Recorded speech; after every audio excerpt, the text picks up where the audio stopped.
సభలో అంతమంది ఉంటే ఒక్కడు శివుని ఇల్లాలు అమ్మవారు వచ్చిందని అన్నవాడు లేడు. ఆవిడ లోపలికి వెళ్ళలేదు. వెళ్లకుండా తిన్నగా యజ్ఞశాల దగ్గరికి వెళ్ళి దక్ష ప్రజాపతి దగ్గర నించున్నాడు. ప్రశ్న చేసి, ఏమయ్యా, ఏమిటి శివుడు శ్మశానవాసి అంటున్నావు? నీ ఇష్టం వచ్చినట్టు మాట్లాడుతున్నావు, నిరీశ్వర యాగం చేస్తున్నావు. తండ్రి, నిన్ను ప్రశ్న వేస్తున్నాను.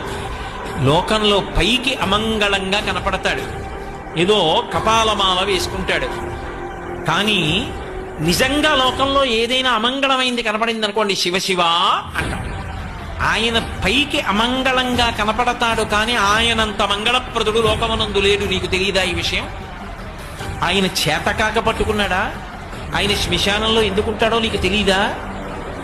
ఆయన శ్మశానంలో ఎందుకుంటాడు అంటే, చచ్చిపోయేటంత వరకు అక్కర్లేని చోట్ల అన్నింటిలోనూ తిరిగి ఎన్నడూ శ్మశానానికి